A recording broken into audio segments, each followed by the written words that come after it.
Bom dia a todos.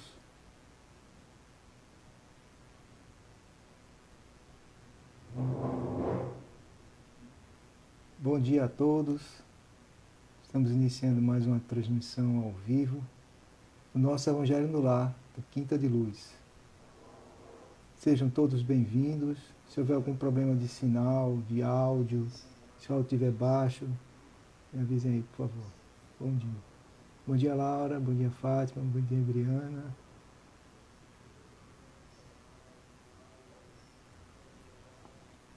Bom dia, Estela.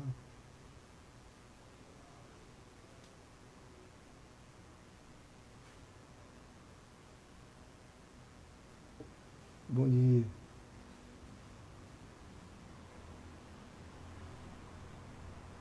Bom dia, Edileuza, Augusta, Estela Nascimento, Mônica Mota, Carmen, Beauty, Celestina. Sejam todos e todas bem-vindos, bem-vindas a essa transmissão do Evangelho no Lar. Bom, como de costume, eu sempre estou habituado a abrir nosso Evangelho para começar a dar tempo das pessoas entrarem, né? São 9 horas, 9:01. A gente faz uma pequena preleção sobre como é que funciona o Evangelho no Lar. Bom, nós abrimos o Evangelho no Lar com algumas orações e usamos esse livro aqui, que é o Evangelho no Lar, segundo o Espiritismo, por Allan Kardec, o nosso doutrinador, digamos assim, aquele que iniciou todo o movimento do Espiritismo no mundo. Cunhou essa palavra Espiritismo também, que não existia. Daí, depois que a gente faz essa leitura do Evangelho, a gente faz uma breve interpretação do que foi escrito e encerra com orações novamente. Eu gosto de iniciar antes de iniciar o Evangelho, com uma pequena leitura. Algum texto, alguma coisa que passou por mim, eu achei interessante. Certo? Vamos daqui a pouco começar. Agora, só antes, lembrando que quando a gente faz o Evangelho no Lar, tem que ter algum recipiente, uma cuboquinha, uma jarrinha, para captar as energias deletérias, energias espúrias que estão nos ambientes, ou até em nós mesmos. Certo? E depois a gente vai colocar essa água que recebeu essas energias todas, vai jogar no vaso sanitário. Na plantinha não, às vezes não é muito bom colocar na plantinha não. Mas no vaso sanitário, mas se for o caso, até não tiver como, né, na plantinha mesmo. E também a gente usa um outro expediente, uma outra técnica que também é usada no Evangelho no Lar, e a gente expõe isso em todos os evangelhos que a gente já fez, é ter um copinho com água tampada. Isso aqui você pode colocar um pires aqui na correria. Um copinho com água, onde essa água vai ser fluidificada, certo? Durante o nosso evangelho. Aí nós vamos tomar, após o evangelho, essa água. Aquela primeira é uma água, essa aqui que eu mostrei, da jarra, é uma água comum, água de torneira. Essa outra aqui do copinho, aí vocês podem colocar e devem uma água filtrada ou uma água mineral, tá certo? Já que a gente vai consumir essa água, que além de ser uma água mineral ou filtrada, ela vai ser fluidificada pelos nossos amigos espirituais que estarão presentes nesse evangelho que a gente vai iniciar. Então, como dizem os professores, sem mais delongas, vamos iniciar nosso evangelho de hoje, no dia 3 de julho de 2022. um pequeno texto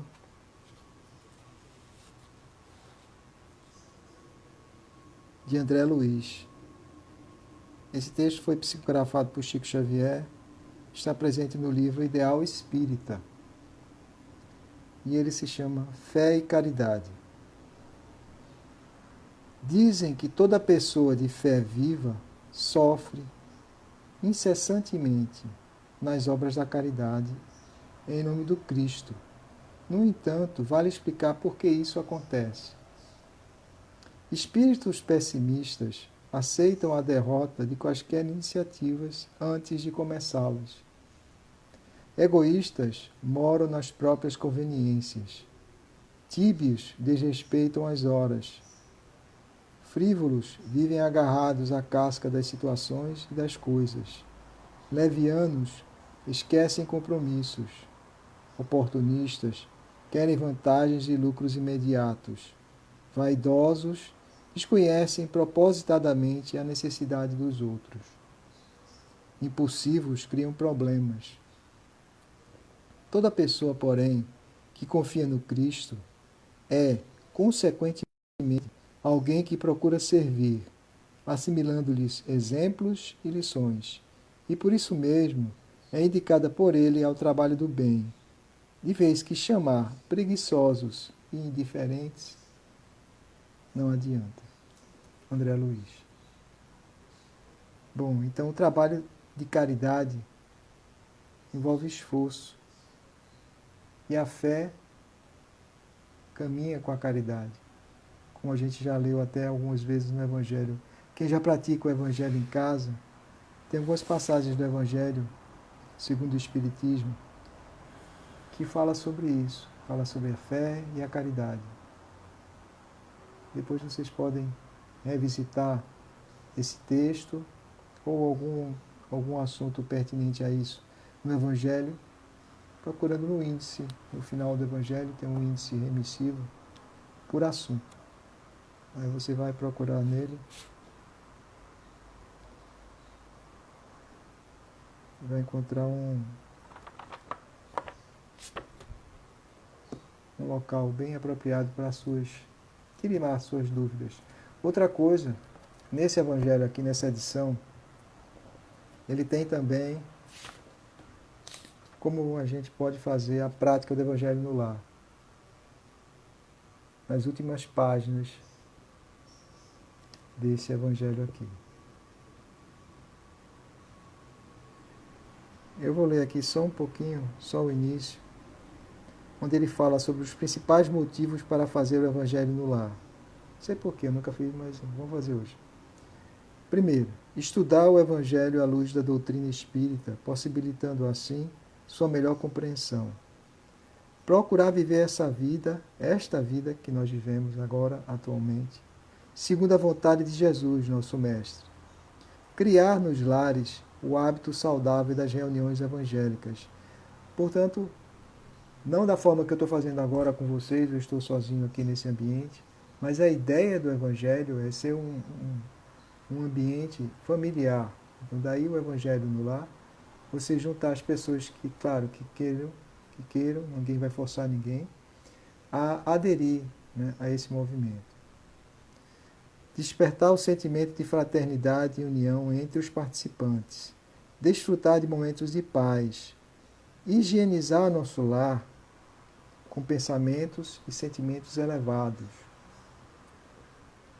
Receber em nossas residências espíritos mensageiros do bem.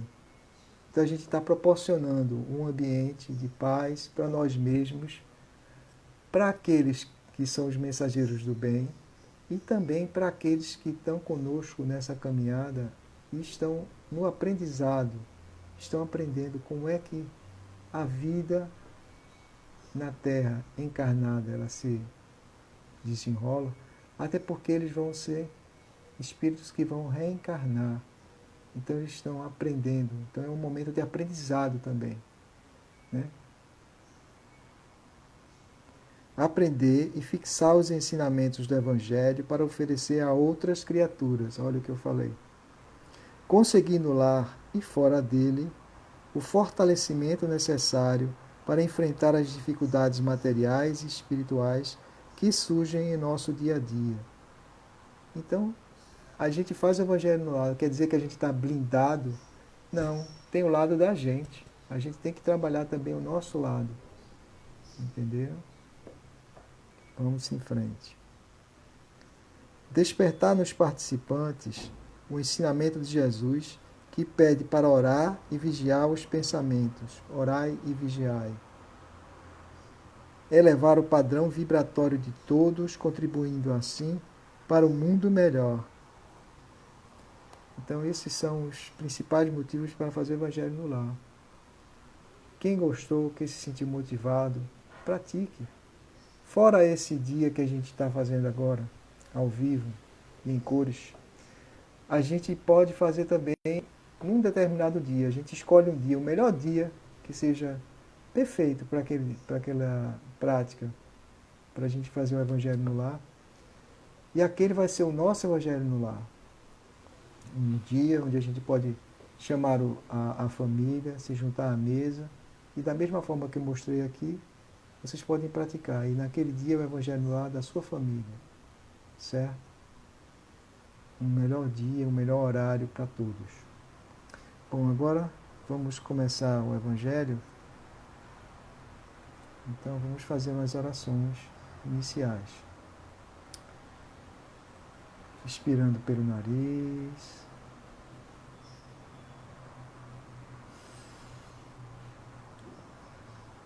Soltando o ar pela boca. Serenando a mente. Acalmando os pensamentos. Se entregando a esse momento de paz, de harmonia com o nosso cosmos, nosso Deus, nosso Pai superior. Pai nosso que estás nos céus, santificado seja o vosso nome. Venha a nós o vosso reino, seja feita a vossa vontade, assim na terra como nos céus.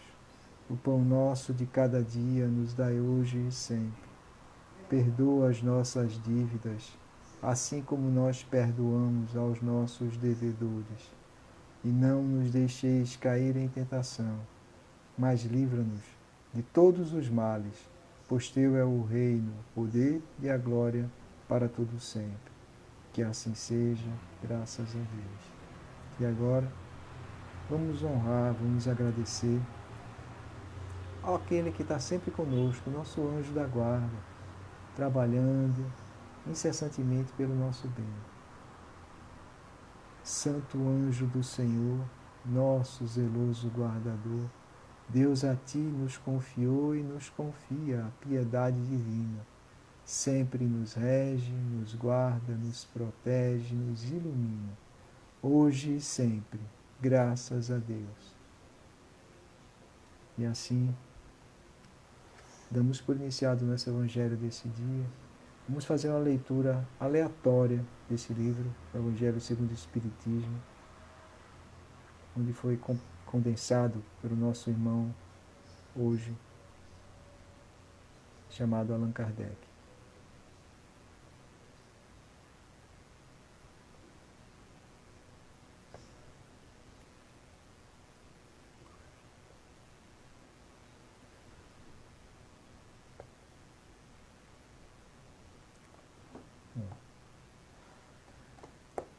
O capítulo é o capítulo 6. E o início do capítulo 6, ele fala sobre o primeiro ponto. Digamos assim, podemos chamar talvez até o primeiro versículo. O jugo leve. E o título desse capítulo 6 é o Cristo Consolador. Aí vocês vão entender o porquê. Primeiro ponto. Venham a mim, disse Jesus, todos os que estão sofrendo e que se acham sobrecarregados, que eu os aliviarei. Aceitem o meu jugo e aprendam comigo, que sou manso e humilde de coração, e assim encontrarão repouso para suas almas, porque meu jugo é suave meu fardo é leve. Mateus, capítulo 11, versículos de 28 a 30.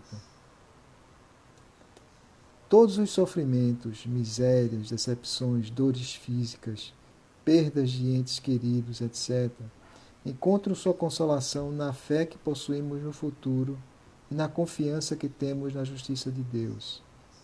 Isso foi o que o Cristo veio ensinar aos homens.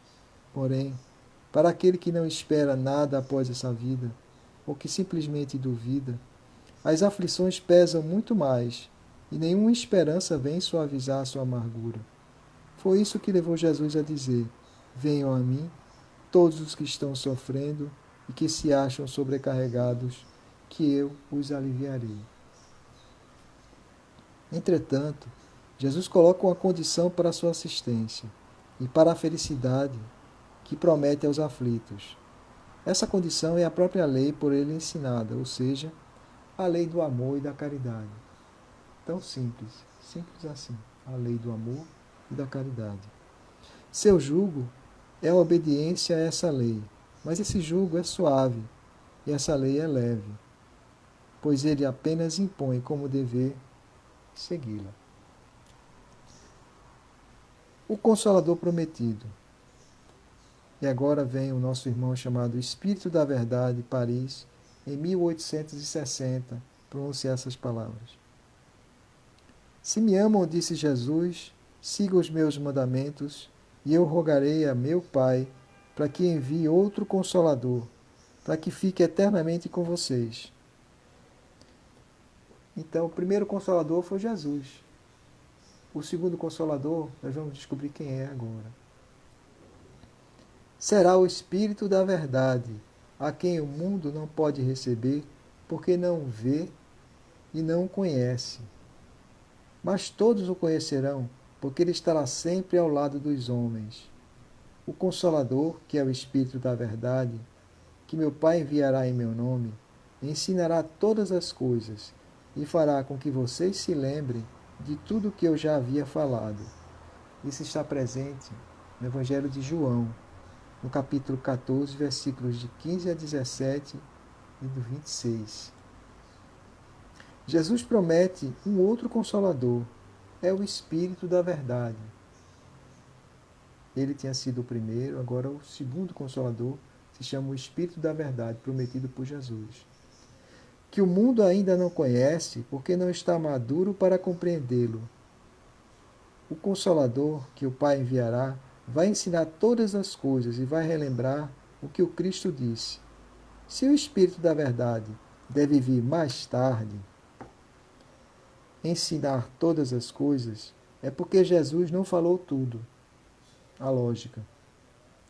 Se ele vem para relembrar que o Cristo disse o que o Cristo disse, é porque seu ensinamento foi esquecido ou mal compreendido. Então, sempre que a coisa é relembrada, ou porque essa coisa está esquecida, ou não foi bem entendida, não foi capturada a mensagem pelas pessoas. O Espiritismo vem no tempo previsto cumprir a promessa do Cristo, e o Espírito da Verdade preside a sua chegada. Ele convida os homens à observância da lei, ensina todas as coisas, fazendo compreender o que Jesus falou apenas por parábolas. Aí vocês se lembram, né? Jesus falava sempre por parábolas. Por quê? Não é? Porque a humanidade não tinha capacidade de entender completamente os ensinamentos dele. O Cristo disse que ouçam aqueles que têm ouvidos para ouvir, pois na sua época nem todos tinham condições de compreender os ensinamentos.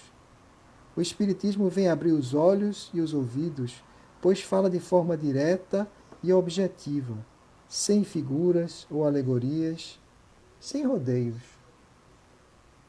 Levanta o véu deixado de propósito, sobre certos mistérios.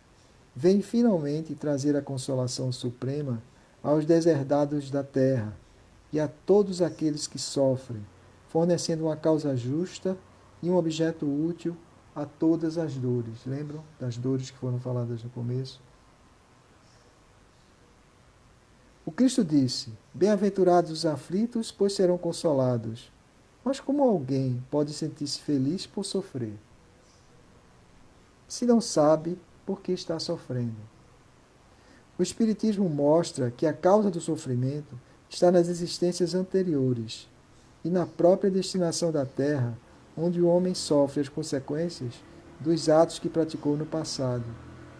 Causa e efeito. Ensina também que os sofrimentos são como crises saudáveis que conduzem à cura e à purificação, garantindo a felicidade nas existências futuras. Está aí aqui a história. Tudo é para o nosso bem. A gente tem que interpretar o que está escrito. O homem compreende que mereceu sofrer e acha justo esse sofrimento. Sabe que o sofrimento ajuda em seu adiantamento e o aceita sem lamentações, como o trabalhador aceita o serviço que vai lhe garantir o salário. Vejam, a aceitação, a resignação perante tudo que nos acontece, que a gente interpreta como coisas ruins, nem sempre são. Às vezes é a preparação para uma coisa muito boa. A gente não sabe o que é que Deus tem para nós. O Espiritismo lhe dá uma fé inabalável no futuro, e a dúvida cruel sobre a continuação da vida não tem mais lugar em sua alma. E o que é a alma, se não é o espírito e um corpo? Ao fazer com que o homem veja as coisas do alto, a importância das contrariedades da vida terrena se perde no vasto horizonte que ele consegue enxergar. Então, é como se a gente estivesse numa montanha, lá no pico da montanha. A gente, quanto mais alto, a gente vê melhor toda a planície, não é isso? A perspectiva da felicidade que o espera lhe dá a paciência, a resignação e a coragem para ir até o fim do caminho. Assim, o Espiritismo vem realizar o que Jesus disse sobre o Consolador prometido. Ele trará o conhecimento das coisas que fazem com que o homem saiba de onde vem, para onde vai e por que está na Terra. Qual a razão de estarmos aqui? Fará com que o homem lembre-se dos verdadeiros princípios da lei de Deus e trará a consolação pela fé e pela esperança. Bom, essas são as palavras do capítulo 6, o jugo leve, iniciando pelo ponto 1 até o ponto 4. Notem como é explicada toda a trajetória, desde o início, o porquê do Espiritismo. Por que ele veio? Ele veio como um consolador. O Espírito da Verdade é um Espírito que veio nos falar da reencarnação, veio nos falar de tudo que todas as provas, todas as expiações por que passamos, são coisas salutares para o nosso espírito. Porque é aí que vai se desenvolver a nossa reconciliação com o nosso Pai Eterno.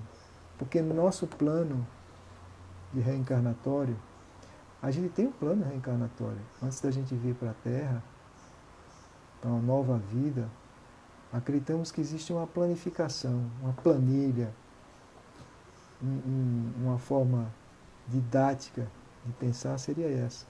Então todo mundo que vem, todas as pessoas que vêm encarnar novamente aqui, nesse plano nosso chamado Terra, elas têm um planejamento de reencarnatório. Esse planejamento reencarnatório passa por um setor só para isso. Tem um livro, que agora não recordo o nome, mas que fala sobre isso, não sei se Mensageiros da Luz.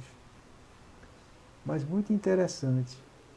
O Cristo Consolador, ele expõe, ele trabalha em cima das palavras de Jesus, das parábolas, e mostra que o Espírito da Verdade, na verdade, ele mostra que existem maneiras, existem interpretações que vão dirimir toda aquela nuvem que pairava sobre a humanidade, que eu não entendia bem por quê. Porque ainda não tinha a maturidade para absorver aquelas mensagens. E daí vem o Cristo Consolador, vem o próprio Espírito da Verdade e diz: isso é isso, por isso. Você está sofrendo certa prova, ou talvez até uma expiação, uma coisa mais forte, por coisas que você praticou em outras encarnações, ou até nessa mesma, certo? Se for uma prova. E o que é uma prova? A gente, vez por outra, a gente vai ter um momento que a gente vai ser testado, né? Naquilo que a gente diz: eu estou bom, já sou uma pessoa muito caridosa. Será? Aí lá na frente acontece uma coisa que você vai ter que se safar daquela situação e você não age bem. Aí você vê, você reconhece ou não, né? Se você está bem no seu projeto de caridade. Mas vamos em frente. A vida é assim, a gente está vivendo uma experiência na carne e vai ter várias oportunidades para se melhorar. Mas vamos fazer o melhor nessa, tá certo? Vamos trabalhar nosso plano reencarnatório de uma maneira que a gente consiga criar várias oportunidades e resolver essas situações. Se tem uma pessoa que a gente tem um certo melindre, uma certa coisa assim, perdoe. Perdoe. Quantas vezes eu vou perdoar? 7 vezes? Não, 70 vezes 7 vezes, já disse Cristo. Então vamos trabalhar que a gente, nesse esforço que melhora, usando a moral espírita, cada vez mais, quando a gente volta para esse plano, ou para, não para esse plano, se a gente estiver num outro plano, estiver melhor ainda, então a gente pode estar num outro processo, que a gente chama desse processo reencarnatório, num outro plano espiritual. Bem, meus amigos, eu acho que era isso que eu gostaria de falar para vocês. Eu agradeço muito ao Quinta de Luz estar participando desse movimento de evangelização. Agradeço a todos os nossos companheiros que estão trabalhando nesse projeto, Quinta de Luz Digital. Não se esqueçam de visualizar, se não hoje, no momento que vocês puderem, ou à tarde ou à noite. Vejam também as nossas mídias sociais no YouTube, o site do quintadiluz.com.br. Vejam também no Facebook. Muita paz e muita luz a todos. Tenham todos um bom domingo. Vamos agora encerrar o nosso Evangelho. Novamente com algumas orações. Fecharemos os olhos. Profunda gratidão a todos vocês que participaram do Evangelho conosco, nossos amigos espirituais que aqui estiveram, os que vieram para o aprendizado, que ainda estão em processo de melhoria, e é nosso também, aqui ninguém está para julgar ninguém. Agradecemos aos nossos mentores espirituais, aos mentores do Quinta de Luz e aos nossos anjos de guarda. Santo anjo do Senhor, nosso zeloso guardador, Deus a ti nos confiou e nos confia a piedade divina. Sempre nos rege, nos guarda, nos protege, nos ilumina, hoje e sempre, graças a Deus. Agradecidos à nossa Mãe Espiritual, nossa Mãe Maria, Mãe de Jesus, por todas as graças que nos foram concedidas. Ave Maria, cheia de graça, o Senhor é convosco. Bendita sois vós entre as mulheres, bendito é o fruto do vosso ventre, Jesus. Santa Maria, Mãe de Jesus, rogai por nós, filhos vossos, agora e na hora do nosso desenlace. Que assim seja, graças a Deus. Graças a Deus, meu Deus. Gratidão, meus amigos.